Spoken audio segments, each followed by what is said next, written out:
Oh, hi everyone, it's Susie, Crypto Granny here. The date's 29th of 6th, 2024, and the time in Amsterdam is 15:09 p.m. Beautiful day in Amsterdam today.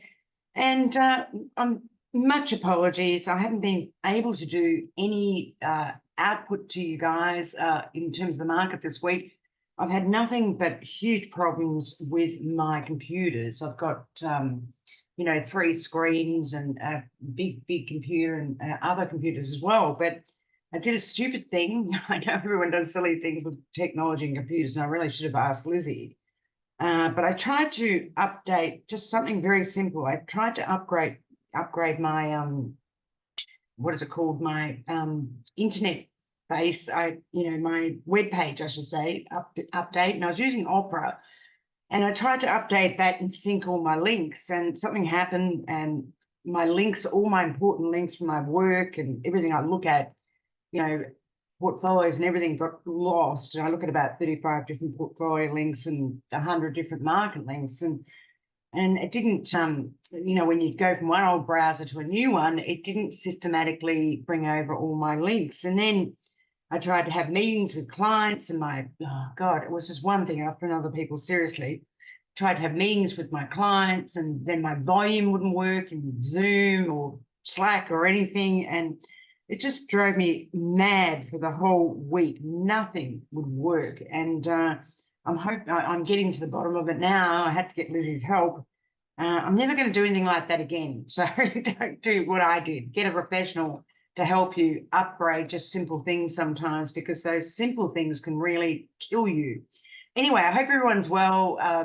Apologies again for not bringing out any input. I just wasn't able to because I end up recording this video here that I made a week ago. I recorded this thing about 10 times, and then I found out there was no volume, and I couldn't work out why the volume wasn't working. And then I found out on my volume thing there was a cord missing. So it was just one thing after another. But anyway, let's get on with the news, people.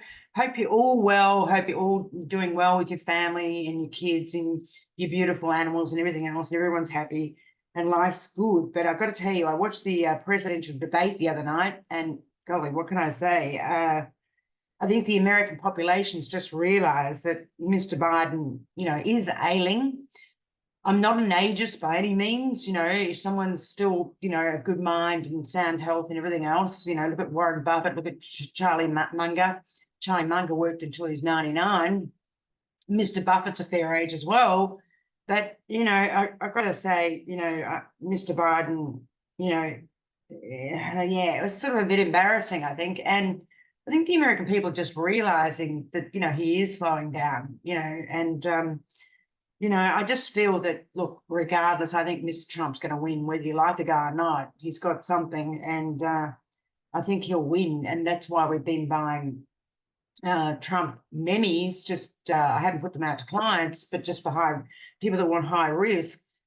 We bought Trump USDT, and it was $1.17, and it's down at about 58 cents. But I do believe that will perform when Mr. Trump, starts winning in the debates. And apparently there's another debate, Lizzie told me, on the 11th of, no, not the 11th of September, or it's around that time. God, you don't want to know the 11th of September, but maybe it's the 14th of September, the second debate of the presidency. But clearly, Mr. Biden, if he sort of slows, let's put it this way politely, if he slows down anymore, I thought Mr. Trump was quite respectful and mild, because he could have really obliterated this guy. But, again, he's on the campaign wagon today saying that, look, half the time Mr. Biden didn't know what he was talking about. I did watch the election, the debate, and it was just, you listen to Mr. Biden and you just didn't, honestly, I didn't know what the hell he was talking about. I really didn't.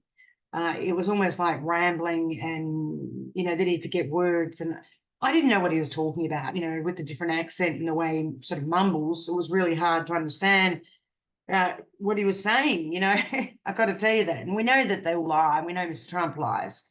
Lie, pants on fire sort of thing. But, it was so convoluted, the whole thing. You don't know who to believe, really. But I guess at the end of the day, there's a huge swinging voter in America. Probably, gosh, I'd say about 30% of the population are swinging voters, and they vote on single election issues.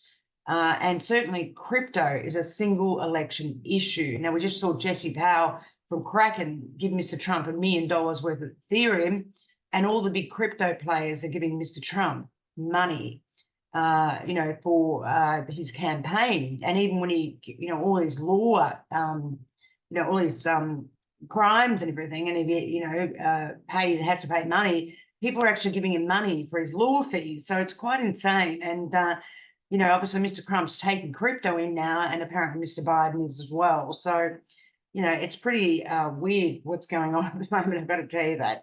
But anyway, let's get on with the news, and we'll talk about important things in terms of fiat markets as well as cryptocurrency markets. A lot's going on this week. The world is just so much information. I need about 10 of me. It's just crazy, man, what's going on in markets. I've never seen markets more volatile in my whole life. We've got a war index that's high as high, a war index, because the Middle East war's expanding.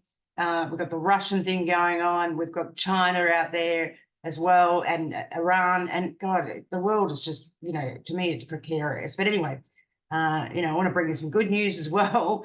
I think crypto is going to really go high. People are worried about the equity market coming off. And is crypto going to come off with it? Well, I don't believe that, because the equity market's at all-time highs and the crypto market is not. It's only about 2.2 trillion, okay? So in my mind, crypto is seriously cheap, and the US equity markets are not cheap, and we'll talk about that as well. Plus US yen is at 160.65. The Bank of Japan came in this week, started buying yen and selling US dollars, and that's a big no-no in markets. You bring the bull to the fight, basically, for doing that. As soon as a central bank starts buying their own currency, every trader in the world, every big hedge fund manager, bank is going to start selling yen and buying US dollars, and that's exactly what we saw, right? US dollars propelled against the yen from 159.5 to 160.8. And it's insane. The US dollar is so expensive at the moment. It makes US equities even more expensive, right? With equity markets at all-time highs, it's just insane. The NASDAQ got through 19,000 last night as an index, and that's insane. The 100 got through 19,000, right? We're seeing the Dow near its highs again. We're seeing the S&P at its highs. It's all just insane at the moment, even though the economic fundamentals of the US are weak. I believe they're weak. And they're getting weaker as time goes on. So let's get yourself a cup of coffee, and let's go over this. Sorry, it's going to be a bit longer than normal today, because there is a lot to cover. But grab a cup of coffee and let's get on with my video I prepared for you, and I hope you like it. Give me some feedback. Thank you. So over this week, there's been quite a lot to digest in terms of markets. European markets, certainly equity market has looked weaker in Europe, the equity markets in Europe. The Canadian government's come out and is slapping tariffs on the Chinese as well. Trade has been very concerned about interest rates. They're concerned about the war. They're concerned about inflationary pressures. There was triple witching on Friday, which is expiration of US futures and options. Also, the tech funds have had the largest weekly inflows for quite a while, and we did see a lot of options expiring on Friday, as well as exchange traded funds. Now, the equity market, whichever way you look at it, is very, very extended, and as you can see by this chart from Long View Economics, which I love this chart, you can see the S&P, the NASDAQ, I should say, way up here in terms of price, and yet, everything else on a 10-day moving average or a 50-day moving average is moving down, and that's certainly a sell signal.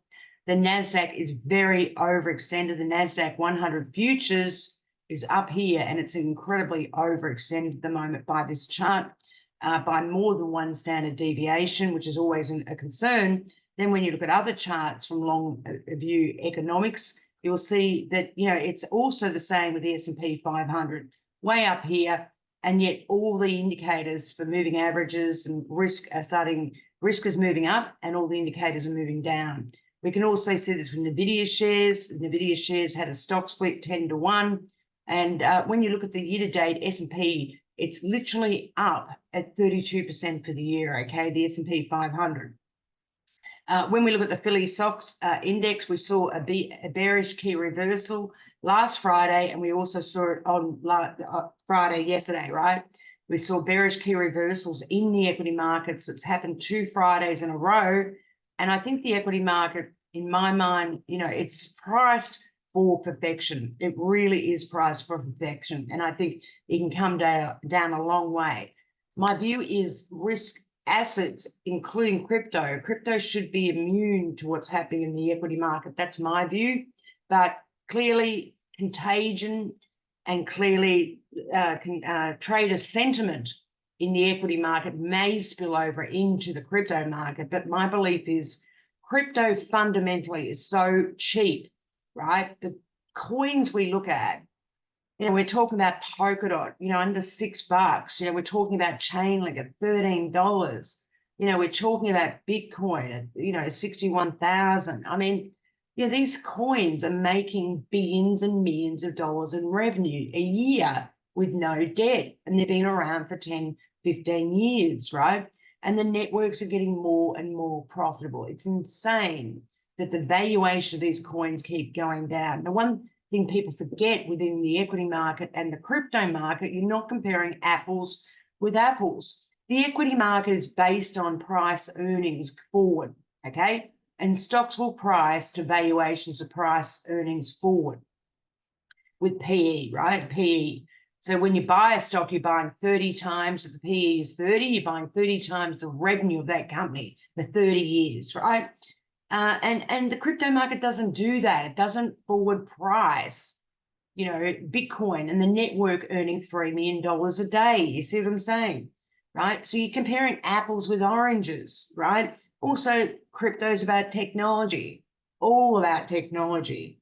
The crypto that we invest in, apart from memes and everything else, obviously there's a lot of different types of sectors within the crypto market. It's extremely complex, and that's why you need us. But it's not being priced on a forward price earnings ratio. So the valuations of crypto are just on spot price and not looking at forward, right? Whereas the equity market is looking at forward, and you have to pay for forward earnings. The crypto market should be the same. You should have to pay for forward earnings, but the market is too stupid at the moment and too naive in the crypto market. So hopefully when we get more and more players in the market, God, my hair's grey at the moment. Sorry, people. I'm thinking about I'm going to leave it grey because after all, I am 62 this year. Sorry, just a side thing. But, what was I saying? I mean, the equity market's insanely overpriced.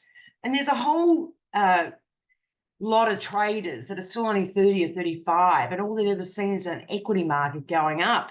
And there hasn't been a lot of traders put on from 2000 to 2024. 24 years, all the old traders gone, and we've all seen equity markets go up and equity markets go down. And I tell you, when they go down by the lift and over the cliff, and when they go up, just like human nature, everyone wants to get out when things are going down and get out fast. And then when they go up by the steps, right? The equity market is primed for a huge, huge sell-off, and liquidity is becoming a real issue. Counterparty risk is becoming a real issue.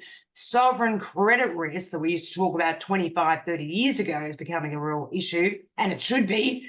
And central counterparties are becoming a real issue, right? And also the banks, the banks in the US, got 10,000 banks in the US, and a good proportion of them, 60% of them, are regional banks, okay? And they're not getting the funding in from a term depositor like me or you, putting our money in there into the bank, because we're going to the bigger banks because we're worried about counterparty risk. We're worried about small banks falling down the gurgler, and we're only sticking our money in the big banks, right? And that's a squeeze for everyone that's a small bank because they can't get funding for their balance sheet. And more banks are going to fall off the perch. It's as simple as that, right? So let's get on with this. I'll have a glass of water. Bear with me, and grab yourself a coffee, as I said, and we'll get into the rest of this video. So again, we've got a key bearish reversal. All the indicators, our indicators, including long view economics indicators, are giving us sells, okay?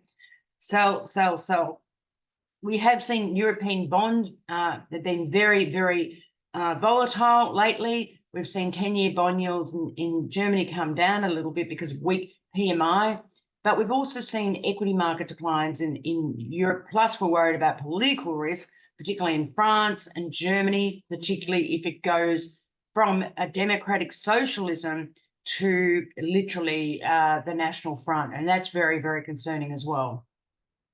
Also, as I said, the China being hit with more taxes from the US and Canada, okay?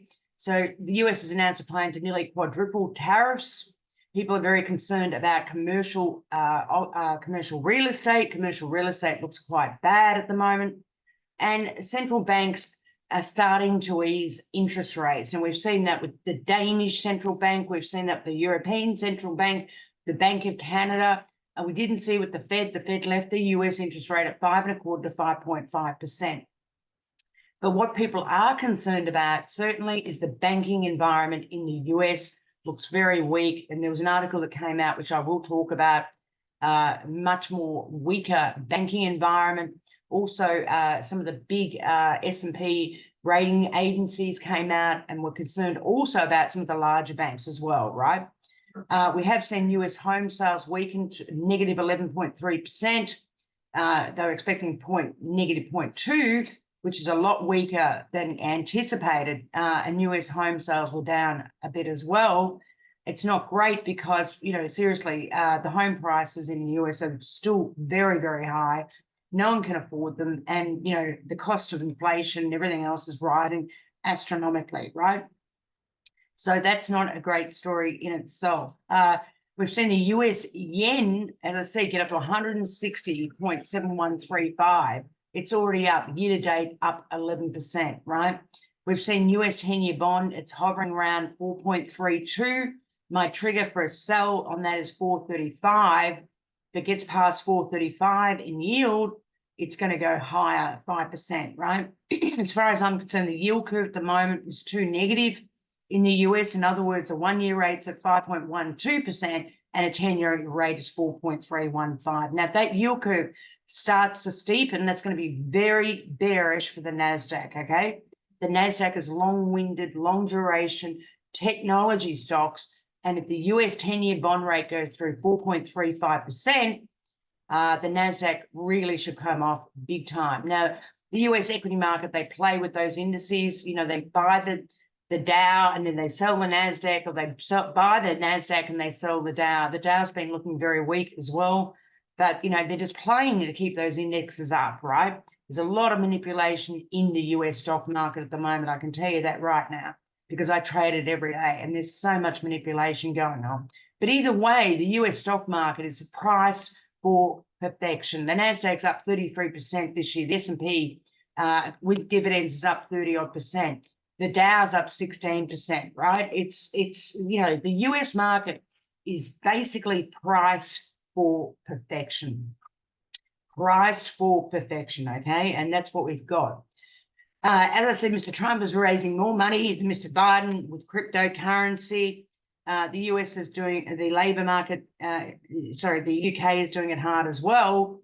And, we see a lot of, as I said, a lot of European countries starting to ease interest rates, very much so. So it's going to be very interesting to see what happens going forward as well with the markets particularly. And as I said, in Zurich, the Swiss bank eased interest rates, okay? So we are seeing about 4 or 5 European countries in the world start easing interest rates quite aggressively, okay?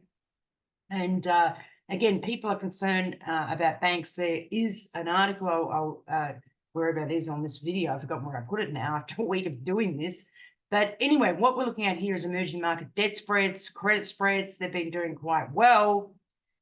More US rates there, but let's just go through this. Interest rates didn't move. Now, there's also, this is the thing I want to talk to you about. Here we go. There was a note out by an analyst called Mark called market strategist Gareth Soloway. And this analyst shared his concerns. He said something's amiss in the US banking system. Major banks are shedding bad debt because of higher interest rates and bad commercial real estate issues, right? Soloway predicts a stock market crash. So does Mr. Warren Buffett. He's sitting on cash. He said, it's concerned about the stock market. It's continued its all-time highs. It's not sustainable. He said Bitcoin could retrace to 50,000. I don't believe that. I think Bitcoin is too low, and I think that the stock market is too high. Okay, that's as far as I'm concerned.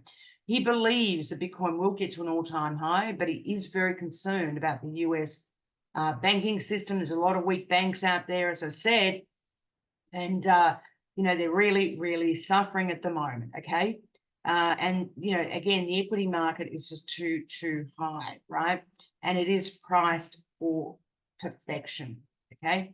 Now, Bitcoin's been around 61,000. It's 61,000 today. Over the week, it was 61,800, something like that. It's holding this level. I think it'll hold 60. I'd be very surprised if it gets down below 58. I see it as a buy around 58,000 Bitcoin. And I do believe if it gets lower than that, we'll be buying some. Now, hot wild searches worldwide have been Solana, Pepe, MAGA. Obviously, with the Trump and Biden debate, there's been a lot of movement in the meme tokens, and there's some of them.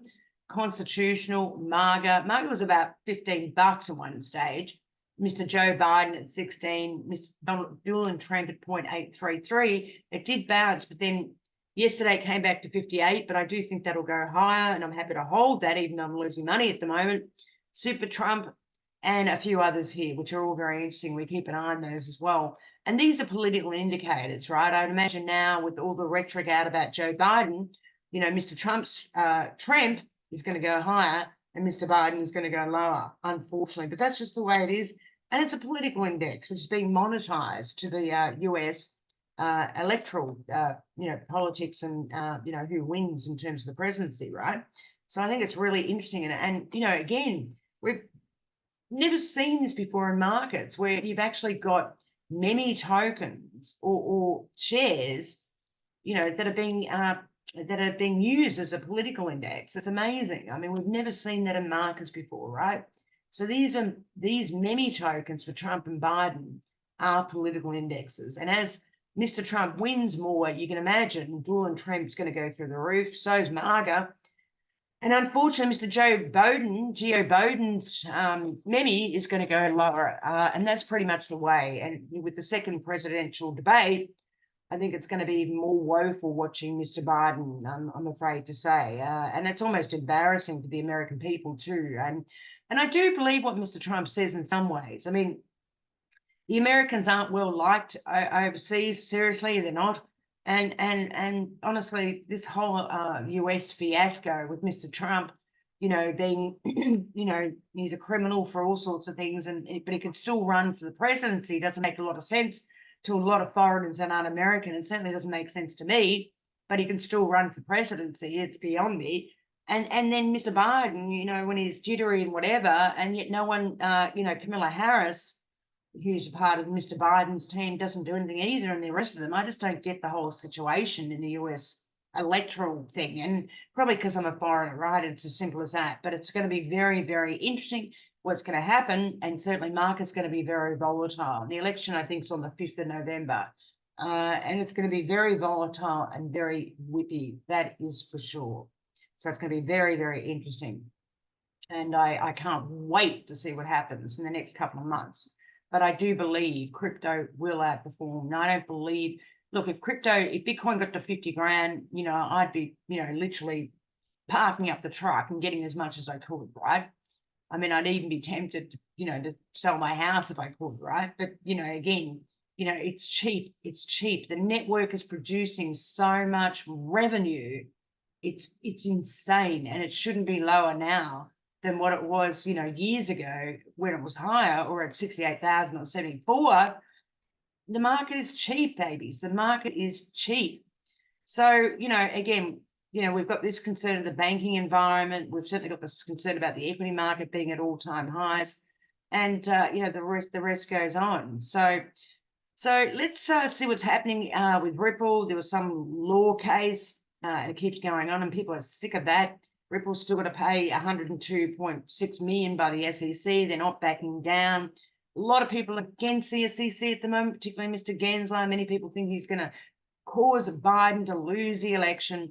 Every crypto participant is giving money to Mr. Biden. Ripple slams the CEO chair, go to jail. He said, he's not consistent. Mr. Gensler's making controversial statements about most crypto being fraudulent. He's killed the crypto industry, and people are slamming him and they want him gone. The CEO of Ripple, Brad Garlinghouse, said he talks absolute nonsense. He's not giving the American people proper disclosure. The guy hasn't even been voted in, and yet he believes that everyone in crypto should go to jail, right? Mr. Brad Garlinghouse expressed strong concerns while referring to Gensler's comments as what? As absolute nonsense. Wow, they're pretty strong words, isn't it? Ripple CEO Brad Garlinghouse expressed strong criticism while referring to Gensler's comments as absolute nonsense. Wow, this guy's gone for sure.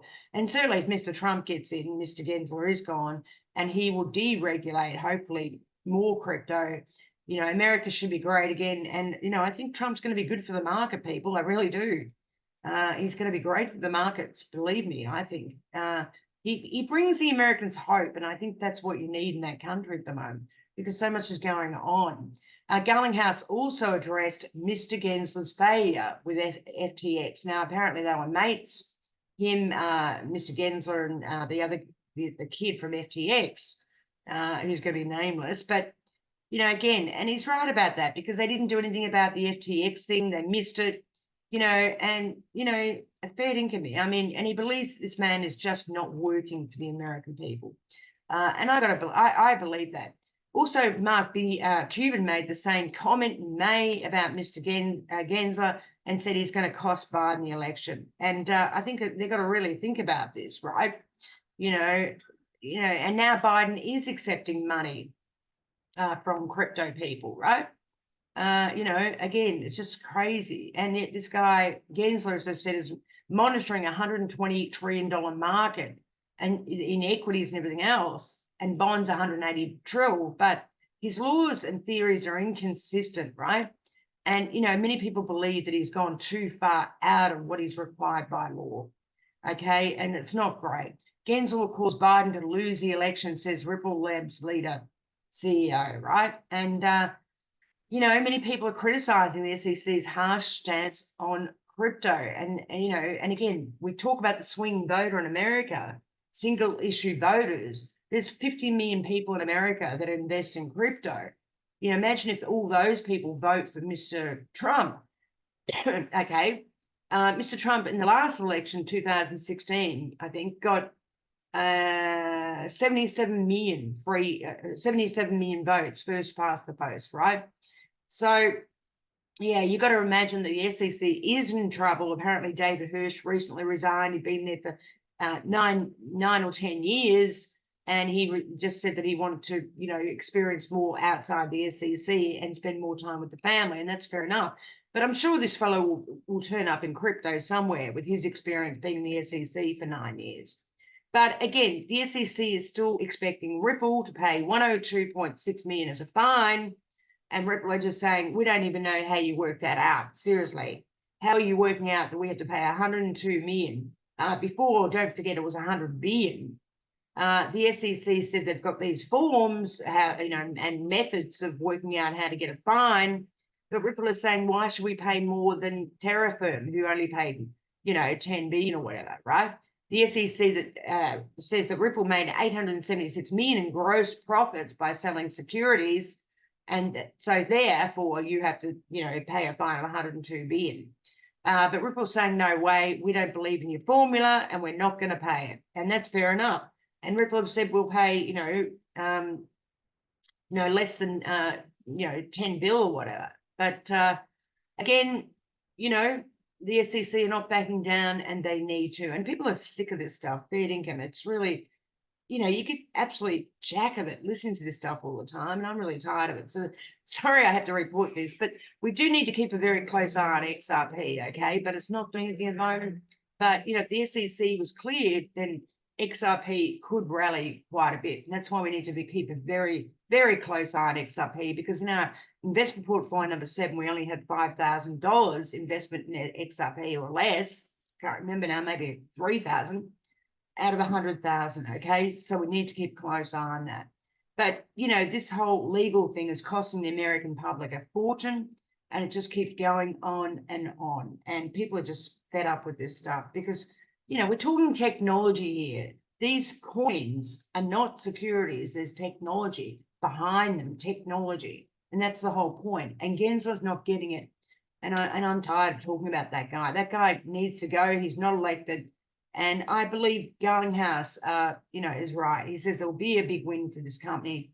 And, and there's so much great stuff going on with XRP, right? Again, 10 million in, market making funds, right? People are staking in XRP's funds, right? And, there's so much going on. They have so many investors as well now, about 4 million investors.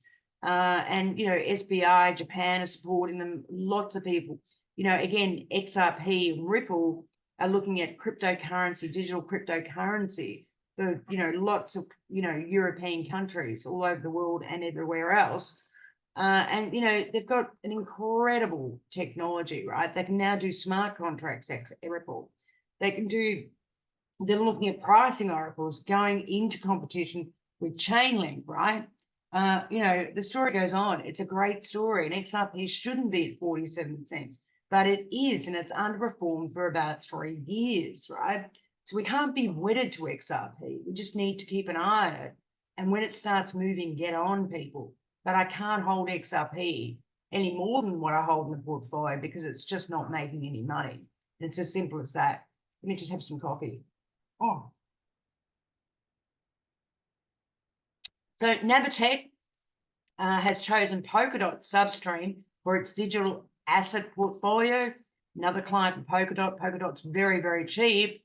They evaluated 7 different blockchains and found that Polkadot's platform and network was the best for them.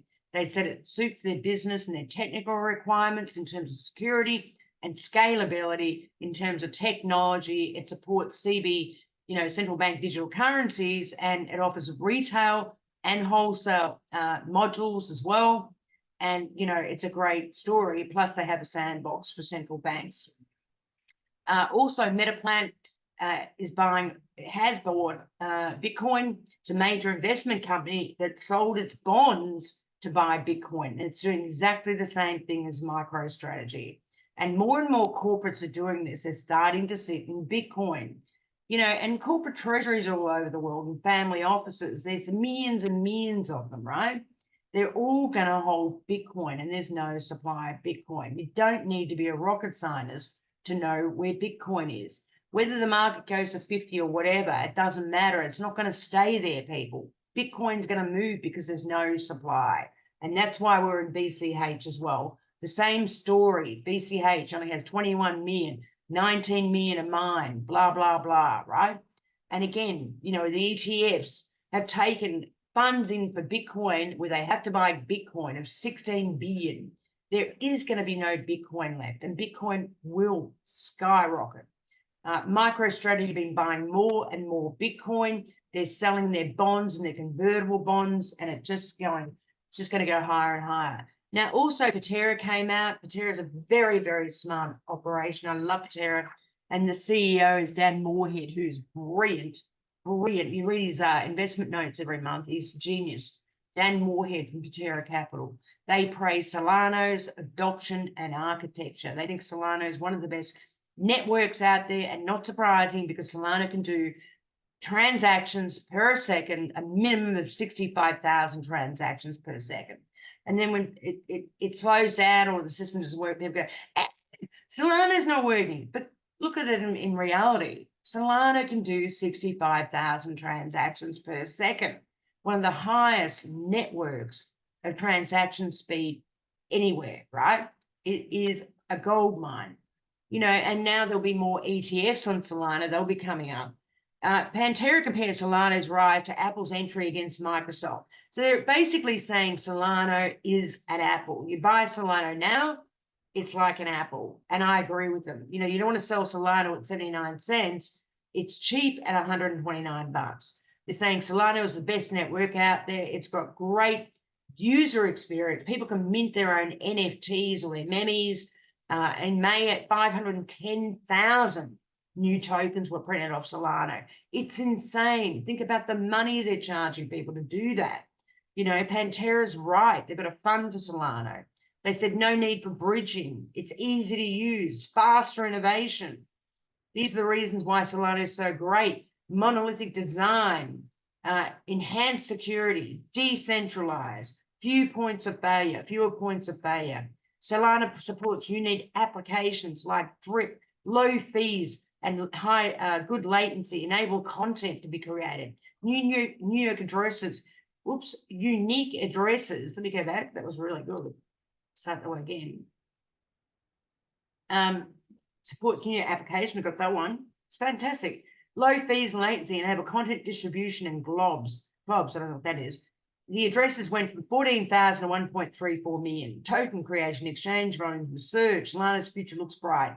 Pantera concluded that Solana is amazing, right? And is going to go higher. Many people are asking also if we're looking at Solana on AVEX, which one should we be looking at? They're both very different coins, but I like them both very much. Again, Solana, low fees, highest transaction speeds, as we said, right? Cheap at 127 bucks. Again, Avalanche focused on flexibility and security, cheap at 24.83. It's a joke, Avalanche, where it is at the moment. It is a joke. So cheap, it is a joke. Oversold by 40%, right? 40%, okay? All these coins are oversold by 40%. Our portfolio is down by 30%, but again, I'm convinced the crypto market is going to rally, and it's going to rally big time, again, rightly so, depending on which you want to be in. They have both risk, but they're both blue chip cryptocurrency coins, blue chip. Also, LDPIN is using Solana. And it's a great story. They require to use Solana for helping them track different data, nodes, records, trustworthy data, all that sort of stuff, right?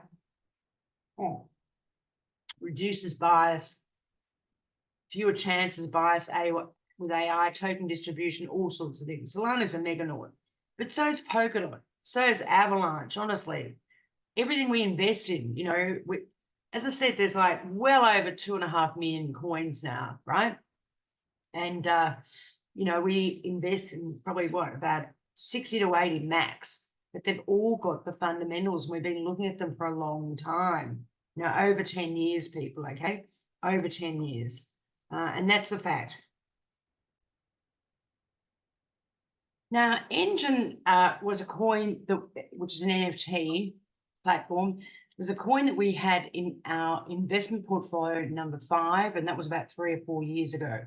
We still keep an eye on Engine because I do like Engine, but, again, it hasn't done much lately, and I haven't seen many new clients for Engine in the last sort of month or 2 or 3 months, whatever. So, but this one is a new client for Engine, and they're partnered with TCG, and the crypto rabbit hole partner for TCG Innovation.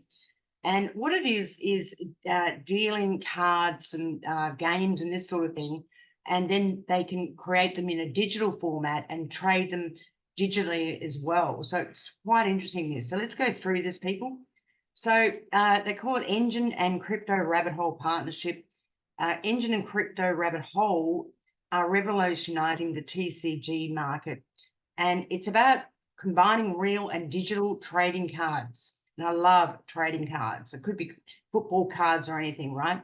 The partnership aims to simplify cryptocurrency and get access to cryptocurrency. Let me just slow this down. It's a bit quick. Still learning this. And its partnership aims to simplify crypto concepts for everyone.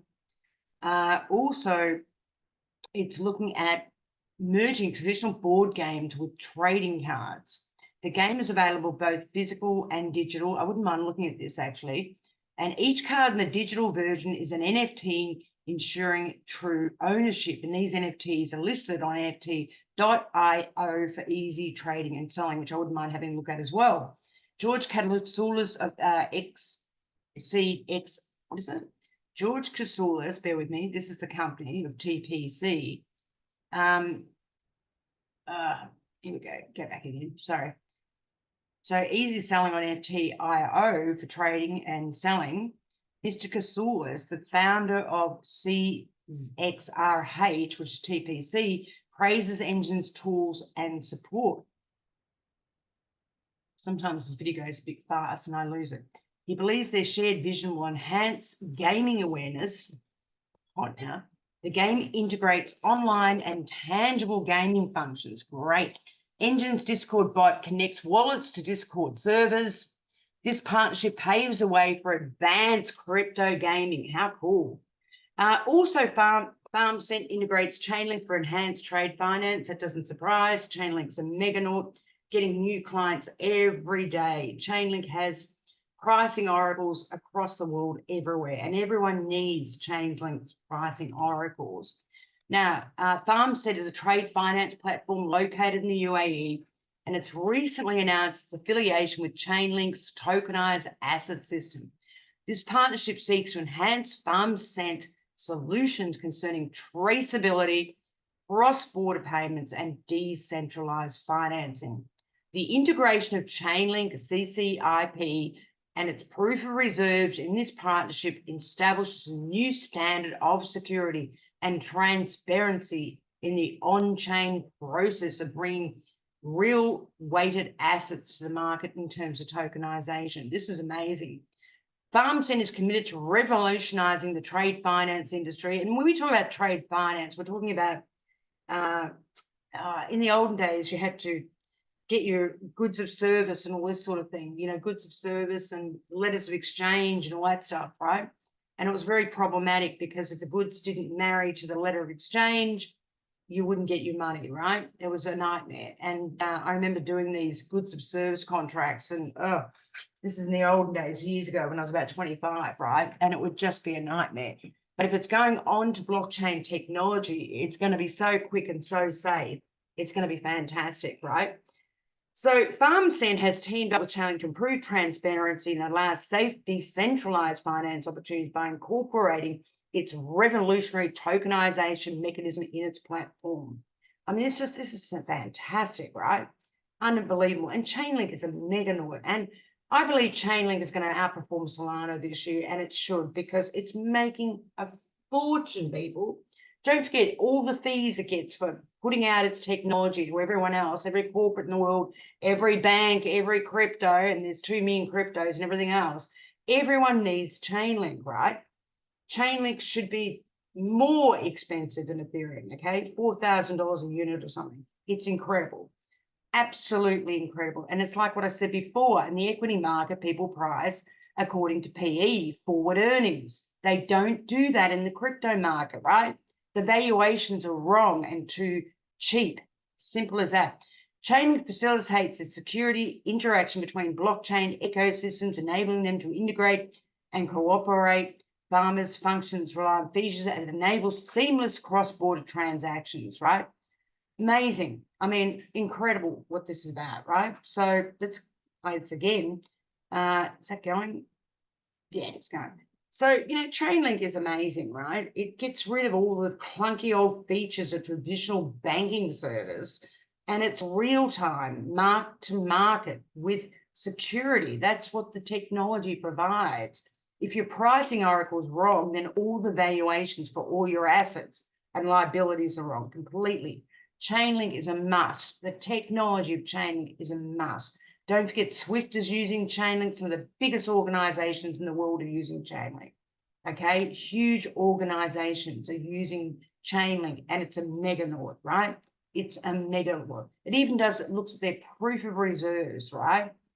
which is extremely valuable to farmers because then they can know how much their assets are worth on a mark-to-market basis, right? And look, it is an incredible story. Chainlink is incredible, right? As you can read by this article, which I'm not going to go into anymore, but you get the gist, people. Chainlink is a meganaut, and it's cheap. $13, cheap, man. It's been around for years, and it's more profitable than ever. And again, the crypto market is not looking at forward revenue, right? Which is guaranteed because the network you have to pay to use the network. Again, Bitcoin's making $3 million a day, no debt. What do you think Chainlink's making? A fortune, people, a fortune. And the crypto market is not valuing these assets properly. Absolutely not. So what else we got here? I can't remember what I did now because I did this a week ago. Okay, someone said Ethereum might be losing its deflationary dream. The follows is long. I don't like Ethereum, and you know that. There's no reason why it should be in Ethereum because honestly, even the ETFs have only got about 600 million. Again, Ethereum has problems. It doesn't even know how much supply it's got. The upgrade hasn't done much. The fees are still extremely high, and they've still got their problems, right? We know that. They don't even know what supply they've got out there anymore, right? It's not great. And honestly, the stakers in Ethereum, there's only 5 of them. If one of them goes, Ethereum is, going to be in big, big trouble. So that's pretty much it. Oh, we had a story about VeChain. I forgot about that. Someone came out and said VeChain could easily get to $1.37. I agree. It's one of the cheapest coins out there. And VeChain is a meganaut too. Look at my other videos about VeChain, okay? It's a meganaut. Anyway, that's it. I'm going to go and look at other stuff today, and I'll come back to you with more information. I'll make up for the terrible week I had last week with all these big computer problems. It was a nightmare. I think everything's good now. I've had to do a lot of work to get everything up to scratch. But anyway, I hope you like this new format, and give me some responses.